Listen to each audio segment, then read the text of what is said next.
Welcome to another great episode of the Contractor Business Builder podcast. Today we have the honor of having Paul Sanneman on. He's the founder of Contractor Staffing Source. Are you hiring based on hope or on a system? In this episode, Paul Sanneman reveals the exact steps to build a crew that runs itself so you can get out of the grind and scale with confidence. How are you doing today, Paul? I'm doing great. How are you about yourself, sir? Doing great. Looking forward to diving in and unpacking, how to hire better teams and organize better teams. So you've been at this for a little while, 50 years roughly. And Every time I say it's a scary thought, like, my God, I've worked with like yeah. 2,000 contractors and I go, oh my God, that's Mhm. numbers. But Yeah. I've been It's around. phenomenal for sure. So you learned a couple of things along the way, I'm sure. I have. What's what's the big mistake that you see a lot of contractors make when it comes to hiring Well, staff? there's two big mistakes that contractors make, right? One is they should consider themselves a marketing company that funds their marketing with some kind of product or service, which they don't in many cases. And secondly, they should recruit all the time because you know better than your team and your clients. And if you've got great clients and you got a great team, it's a great business. But if your clients aren't that great, your team isn't that great, it's really difficult to have business, right? You probably noticed that. Yeah, definitely. So what does like hiring all the time mean for you? Like Well, what does that look like? what I go through a little bit, Derek, is there's some myths that I think are out there I'd like to go over really because this is Yeah. one myth is only recruit when you need someone. And it's flat not true. I mean, any successful company recruits all the time. Ben, that's one of the biggest challenges I've had, Derek, is getting people they need to recruit all the time. Because you never know when the amazing guys, that may be a project manager, or the architect in town, maybe an amazing office manager, there's always room for the right person. And most successful companies, period, recruit all the time. There's another myth that's out there. Employees are expensive. I can't afford it. Well, you shouldn't hire anybody that doesn't make you money. And truly, the more employees you have, the more money you make. And the companies I know that are doing really well have a lot of employees because every employee makes the money. So it isn't true. Employees aren't expensive. They're the best thing you're ever going to, come across. Secondly, this is the third one. This is probably a harder one. We can Mhm. do the recruiting ourselves. How hard is this? I put an ad Indeed, call a couple of guys, wait for my friends and their friends. I got no issue. That's why your team is probably a 6 on a 1 out of 10 because, there are people like us I've hired 4,000 people. How many of you hired, right? I mean, there's no contest. So the fact that you think you can do yourself is not true. You need some help in recruiting. Here's another myth. I need to recruit within the construction industry. Not true. Construction's not that hard to learn. I mean, I'll give you an example, Derek. Some of the best selection coordinators I've ever hired were wedding planners. Mhm. Think about it. I mean, a wedding Yeah. planner has to get all these semi-credible people together, the band, the venue, the flower person, all these people together, the right place and the right time, and everybody's got to be happy. The mother-in-law, the wife. So it sounds like a remodel to me, right? Yeah. So Very that similar. skill set Mhm. is perfectly transferable to construction industry. Here's another one that really gets people. Hire fast and fire slow. That's not a good idea because what happens, they're a super hurry, right? They hire somebody because I need somebody yesterday. So they take not the first warm body, but the first warm body that quote's qualified. And then they become the world's worst employee. Not bad enough to keep, not bad enough to fire, good enough to keep. They kill organizations, right? Yep. Because you hired this guy or woman because you needed them, and now they're like, yeah, and they just mess up the entire organization. The reality is you need to hire slow, take time to find the right person. If they're not the right person, you need to fire fast. I can tell you how many organizations have been really, I wouldn't say decimated, but certainly caused a lot of problems by one guy or woman that works for the company that doesn't share the corporate values. For example, they're late. They may lie occasionally. They trash the company, pick one. And it's like a cancer in the organization. Everybody goes, oh, that's our new standard. I can show up late. I can trash a company. I don't have to tell the truth all the time. So anybody you wouldn't rehire today, you should fire. That's my feeling. And so think Mhm. about it. If there's anybody you wouldn't hire, you should fire. And the next one is unlike recruiting, I mean, unlike a project, recruiting is an ongoing process. Like, unfortunately, most contractors have, we can call a project oriented mind. You have a beginning, you have a middle, and you have an end. Their whole life is built on beginning, middle, and end, right? So they look at recruiting the same way. They go, oh, I have beginning, I need somebody, middle, I hire them, end, I fire them, and I'm done. It's not like that. And unfortunately, most contractors have we call it low time, they have a very big sense of urgency. They don't have any patience, right?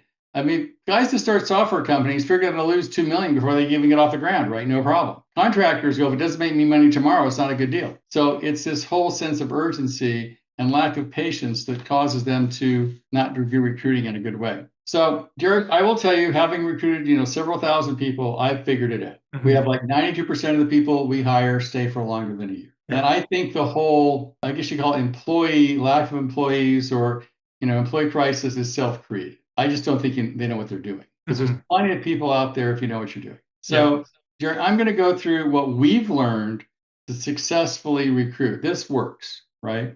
Somehow, we hire, 10 to 30 people every week and they all work out. So they've got to find somewhere. So labor shortage is self-created, in my opinion. So I'm going to go through 10 steps. Go for it. First step, you've got to write a job ad that's going to get somebody to quit their job and come to work for you. You don't want anybody who's not employed. That's not a good thing. Now, good news about AI. It's really good at that. So you can go to ChatGPT or Grok or whatever and say, okay, I'm a remodeling contractor. I need a project manager. Write me an ad. We'll get somebody to quit their job and come to work for me. How much do I have to pay them? What are the KPIs? What's the training I need to do? What's the onboarding process?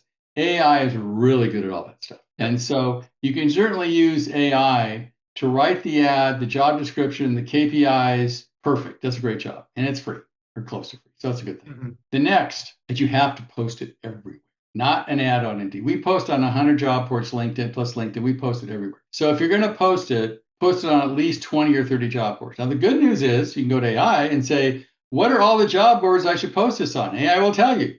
Here's the 50 job boards, plus the local school, plus the trade association, and even, Eric, if you want to put a poster in like your supplier's office, I do sometimes like wanted, HVAC tech will pay $1,000, reward. It'll literally design the poster for you and draw it. Go into AI and say, I want a poster to hang in my, my supplier's office that offers $1,000 reward for a good HVAC tech. It will do that, and actually you can print the poster. So it's really good at that. But you got to post it everywhere. The next one is this is the one that they can't do. The rest of them AI will do. This one AI doesn't do yet. You've got to respond in real time. So that means when the person applies, you got to be back to them within a minute, give or take.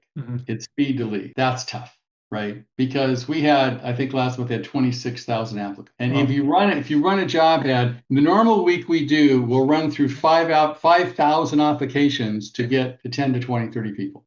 So if you're a contractor, you're going to respond to 30 job ads a day in real time. It's not going to happen. So that's probably the hardest one for somebody to do themselves. And it makes a big difference. I'm sure you've heard speed to lead. Like, when somebody calls you on the phone, you're back to within 30 seconds, you got this percentage, and it falls off like a rock, right?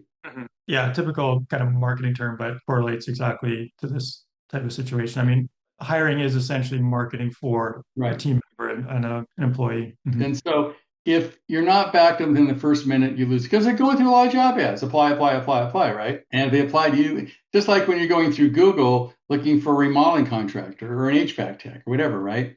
HVAC company. You go through and put dial. Well, the person that gets back to you right away has a much better chance of getting your business than somebody gets back to you 2 or 3 or 5 minutes later.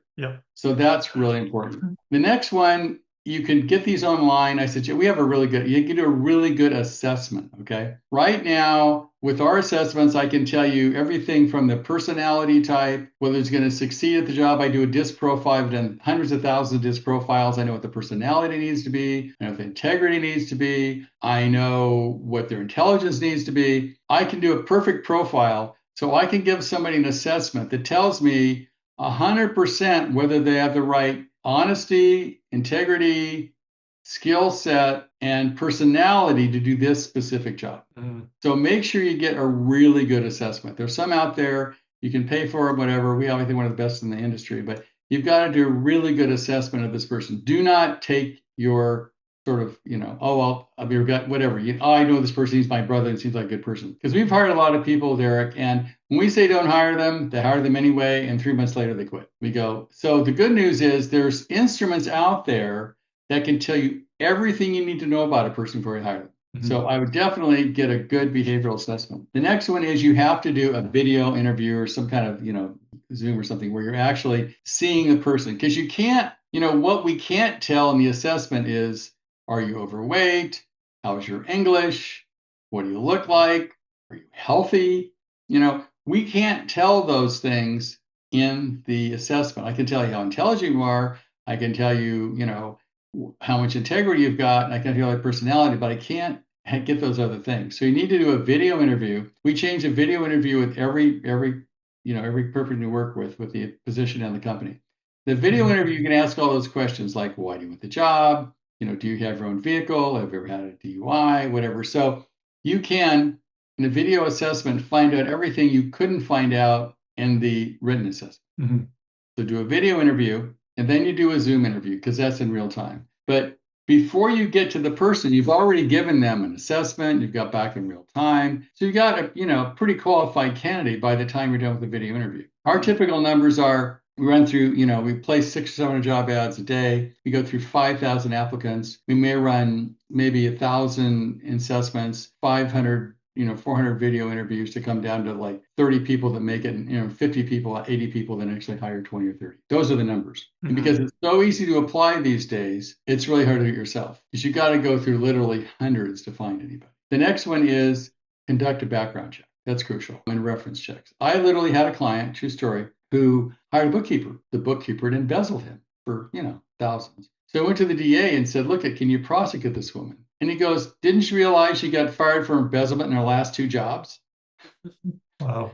I mean, come on, Mhm. just didn't check it out, right? Yeah. So you got to do background checks. You call the references. If the reference says they worked here, here's the time and the date, we're done. That's not a good reference, right? Mhm. So you got to do references. And then this is important. Chat GPT or any AI can help you with this. You got to make a competitive job, right? And Yeah. if you just say, I'm hiring a superintendent in Kansas City for a $4 million remodeling company. What do I have to pay them? What are the benefits? It will do all the research in 2 minutes. You'll know. Mhm. You'll do all the go to the websites, look through Monster, figure out what you have to pay this person. So it's got to be competitive. You do not want to hire anybody that doesn't have a job. It's a bad idea. You got to get Yeah. somebody to quit their job and come to work for you. Now, the good news is it isn't usually money. It's they don't like their boss, they're not treated fairly, it's not a good place to work, but you can't pay them less than they're making now. Mhm. So you go through and you make a competitive job offer. That's crucial. And AI can help you do that one. Next one AI can help you do too, which is an onboarding process. And Derek, a lot of people don't understand the most important day anybody has at work is their first day.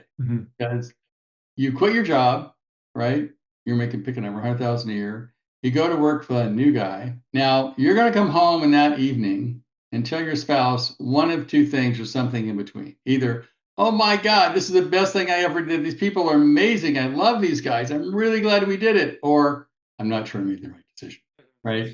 And the next one is not good because the resurrection is harder than birth. If they come home, if you don't like the first day, you're just working yourself uphill. You don't give them a tool belt and say, go do it, right? And if you're up for it, I mean, AI will outline what to do the first day, the first week, and give you a whole online onboarding process so you can make sure you make the person feel good when they work for you. Mhm. So that's the list of stuff. As I said, you got to really quickly, you got to write a great job offer, post it everywhere, respond in real time, detailed behavioral assessments, initial phone screening and video interviewing, in-person Zoom interviews, background checks, references, complete job offer, Mhm. competitive job offer, and sure successful outcomes. If you do all that, you'll find good people. Great advice, really A to Z there as far as the hiring process, and it is like you said, there's a lot of it is time intensive as far as you got to sift through a lot of potential candidates Right. and kind of whittle it down to the top performers. How does that final decision get made? Let's say you find two, three good people, they all seem like they'd be Well, I good mean, if fits, it's and tough, I would do, you can't do skills testing unless you take, I mean, how you lay out a foundation, you have to Mhm. tell, or how do you frame a door? So I suggest there's a couple things you follow. One is if you wouldn't have the dinner, don't hire, because that Yeah. means the chemistry's not there. All right. Mhm. Secondly, drive around in a day with the person, get to know them. Say, look at this job. What would you do differently? See, I'm sure you've heard that example of, I forget, some famous, maybe it's Norman Field, somebody say, what happened when he hired somebody? If they put salt and pepper on their food before they ate it, he wouldn't hire them, right? Because they already made a decision before they even tasted the food. Yeah. So it's subtle things like how do they treat the waitress, right? How do Mhm. they, how do they eat fast, eat slow? I mean, you can Yeah. find out a lot about somebody by, having a meal Mhm. with them. Meet their Yeah. spouse, because you're sort of hiring their spouse too, right? And I come, know this from kind of the real estate world, but I think it applies across the board as far as, take a little look in their car. Do they got McDonald's wrappers and a bunch of Right. I cigarette mean, butts and everything all over the place, or does it look, like fairly clean and tidy, right. and that will give you an Look at indication their of in their car, how. their person. I mean, Mhm. people are consistent around different kinds of things. If they're late for you, they're going to be a late person. There's another thing that you might want to look at, Derek, and it's a little more abstract, but I think it's important. I'm going to do a bell-shaped curve, right? And the bell-shaped curve of humanity, you've got people on one end that the dog, no matter what happens, it's somebody else. There's the victim side, right? It's always somebody else's fault. They're the total victim. If they get sick, it's the airplane. It's always something or somebody else. They're like a total victim. They take zero responsibility for their life. The other end of the scale, people take 100%. If their car gets hit in the parking lot, they must have parked it in the wrong place, right? So people fall somewhere in the middle between total victim and totally responsible. You want to hire toward the responsibility side, because if someone comes to you and says, well, I quit my last job because my boss was an idiot, it was a bad place, he didn't treat me well, blah, blah, blah, you're going to be the next person who's going to quit. Mm-hmm. So hire people that take responsibility for their lives. That really makes it's a much better cultural fit. You don't want to hire victims. It's not a good idea. Okay. What would you say to a contractor? Maybe they've got like a project manager or someone with a little bit of leadership ability who's just not really working out or not quite there, and they want to replace that person. But they've got projects ongoing. How would you facilitate that transition, or what advice would you I give mean, to? what we've had the issue, which becomes a little difficult to go, well, I'm going to replace my project manager, but I don't want them to know we're looking for something, right? Mhm. Which is awkward for us because they don't want to lie. It's not part of our what we Mhm. do. The other Yep. part is nowadays they will find out. There's so much out there that pretty much you can't hide it, because we've tried it in the past sometimes, and they find somewhere on LinkedIn or some social media or something, they'll find out, which makes you look really bad. So my Mhm. suggestion is tell the truth. Say, look, this is not working out. I'd like you to stay for a while till we get somebody else, but it's not a good fit. Mhm. I would recommend, and then use somebody else to help find somebody as quickly as possible. But Yep. they're not good for your organization. And the other thing I'd recommend, Derek, is you work with a lot of clients. How many have a recruiting budget? Pretty much none. I would Right. say not anything defined anyways. I mean, Right. I mean, if yeah. you're lucky, they got a Mhm. marketing budget, right? Hopefully. Yeah, But essentially that's but typical, the yeah. thing is, your employees are as important as your clients, right? Hmm. So one of the problems I have with contractors is they don't value employees enough to put the time, energy, money into an effort to have it in their budget. Say, Hmm. okay, I've got to pick a number, a $2 million company. I'm going to spend, 5% on marketing, which is what that is, right? And then going to spend 2% on recruiting. I mean, we can literally recruit for a company for all the positions for a year for like $17,000. It's really inexpensive. And you have to look at what is the return on investment of that. It's huge, Yep.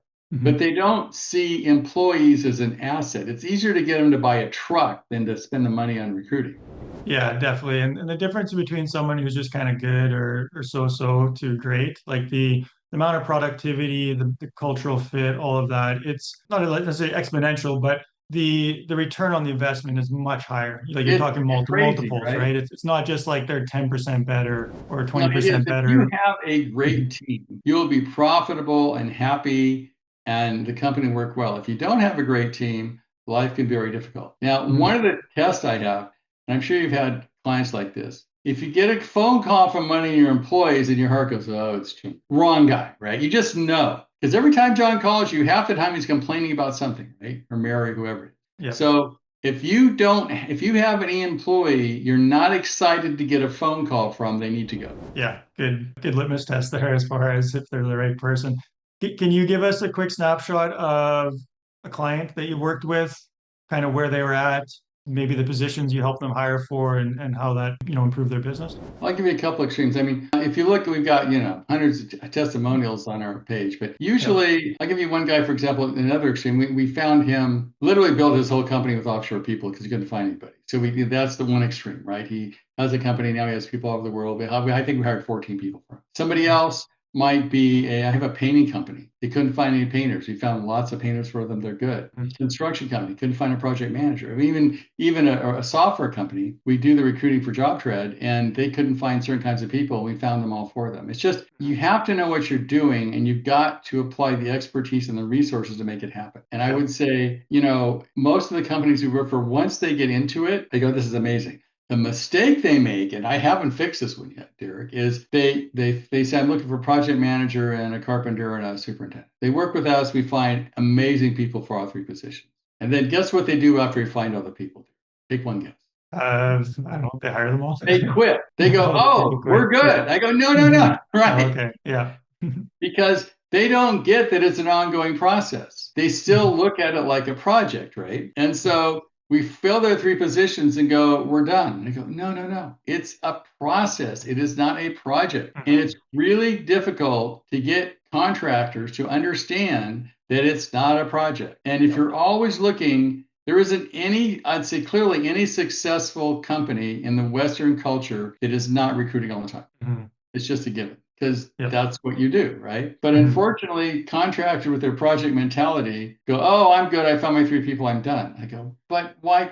And then somebody leaves, things change. Inevitably, they'll get a new project. And, "Oh my God, I got this big project. I haven't got anybody to do it." And their team on a 1 to 10 will stay around a 7 for something because they're not willing to repeat all the time, right? There's a big difference between a 7 team and a 10 team, right, Derek? Definitely. Yeah. And there's a huge gap there. It's I attribute kind of like sports, the guys that are on the higher edge, they're just way better than everybody Right. else. But the difference isn't huge, but the payoff and the It's different results than a are winning team and a losing team. I mean, for exactly. It's a game of example, inches, right? right. If your Yeah. project manager doesn't anticipate what's going to happen and plan for it, and you have to say, "Hey, how come you didn't know it was going to rain 2 weeks from now? How come you're laying concrete?" Right? And they should hire people better than you so they can anticipate the needs, or ahead of everything. They just totally have it nailed. And I would say one of the problems with contractors, they put up with a lot of mediocrity, for lack of a better term, and they're always filling positions. They're making up for their project managers aren't doing. And if you have a really good company, it should run itself. Yeah, and when you look at the most successful entrepreneurs, companies, business people, they've nailed this team building Right. I mean, recruitment I part use of an the business. example, Elon Musk, his greatest strength is not he's a really smart guy. It's his ability to build teams. Yeah, Because if he was just definitely. a really smart guy, he'd be at MIT inventing new cool stuff. But he's one of the Mhm. richest guys in the world because he knows how to build teams. Yeah, bringing the right people together and getting stuff done for And sure. I would So, say, as a contractor, the most important skill you're ever going to have is how to build a quality team. There's nothing more important. yeah, it's the who, not how, right? You don't need to Right. know how to do everything as long as you know the people that know how to do it, and, Absolutely. and you can get those people on your team. So, Paul, people that want to know more about how to get the right people into their business and look at putting a program in place for recruitment, how do they connect with Well, they you? can go to our website, Contractor Staffing Source. There's a button that says, I do all the sales. So I make an appointment with me. I show them how to do it themselves, or they can have us do it, but we're really good at it. Or they can, contact me at paul@paulsanneman.com. They can call me at 415-599-9006. I'm fairly easy to get a hold of, and I still do sales, so I'm the one that's going to talk to them. Perfect. And I can, anybody wants to talk to me, I'll be love to talk to them. Half hour, it's worth their time, and they can just get a hold of me and we'll discuss it. Right on. So yeah, reach out to Paul and his team. We will put links in the description here, wherever you're listening or watching this. Reach out, build a better team, build a better business, and get the help that'll Right. move the needle in the end. There's So sort of an adage, if you can't take a month off, you probably don't have the right team. well said. Perfect. Thanks so much, Paul, for coming on here and sharing your insights and wisdom with us. Appreciate you I, sharing I today. appreciate having you, Derek. It's been great.